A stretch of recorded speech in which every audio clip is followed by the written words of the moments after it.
Hey traders, welcome back. As you can see here, we are on the Bitcoin chart and it is 1 hour time frame. And as I told you in my previous analysis, we had this trend line for the Bitcoin price. The price tried to break it to the downside and it couldn't. Instead it made a shadow here, so we extend the trend line like this until this candle breaks it and we enter the sell position here. Put your stop loss up there and the price gives us our risk to reward 3 and even more than that somewhere here, okay? And right now the Bitcoin price is falling again, and also we have this trend line again for the price on 1 hour time frame. With the break of this to the downside, we can enter sell position. Why I don't enter buy position here, like drawing a trend line like this? Let me draw that. Because the trend is downtrend, okay, and we are just looking for sell positions, okay, and we don't actually enter buy positions here if we see even if we see some nice opportunities. As I told you, if this trend line is broken to the downside, we can enter sell position too. On the weekly time frame, if we check that, we have a really nice rejection from this level of resistance for the price, okay. If this can close like this after a day and 13 hours, it can cause in the Bitcoin dump, it can actually it can actually lead to the Bitcoin price to dump more. What I say, we might see the low levels of price in 15,000, I don't know, $14,000 and those prices, okay.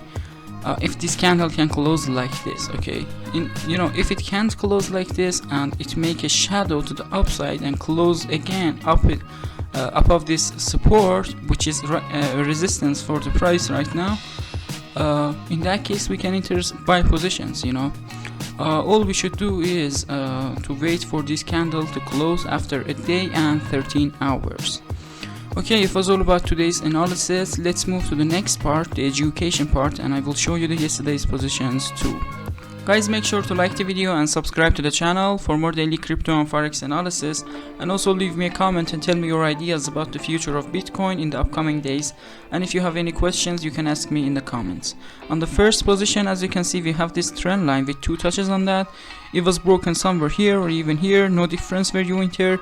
I did enter here for more safety, and I did put my stop loss below this candle, and it gives us a reward of something around 2 somewhere here. On the second position, we did have this trend line with 3 touches on that, 1, 2, 3 touches. On the fourth time, it was broken somewhere here. We could risk here an enter sell position, put our stop loss above the candles, and it gives us a reward of something around 6 somewhere here. On the trade 3, we have this trend line. Again, it was like this at the first look. You connect this one to these ones here, and it gives us here, when we see that shadow there, we extend it, and it was broken here. We can risk here enter buy position, put our stop loss below the candle, and it gives us a reward of something around a bit lesser than 5 somewhere here. On the trade 4 and the last one, we have this trend line, which it was like this at the first look. You connect this one to this one, it gives us these shadows here, okay. We extend them when we see them, and again we see a candle, a green candle, not a red candle, so we again extend it, okay, and again here until this trend line is broken to the downside. You should do exactly like this when you see shadows and those kind of things. It is not a game, okay. The robots are doing exactly like that. We can enter sell position here, put our stop loss above the candles, and it gives us a reward of 6.5 somewhere here. Okay, thank you guys for watching this video. Please like the video and subscribe to the channel. Bye bye.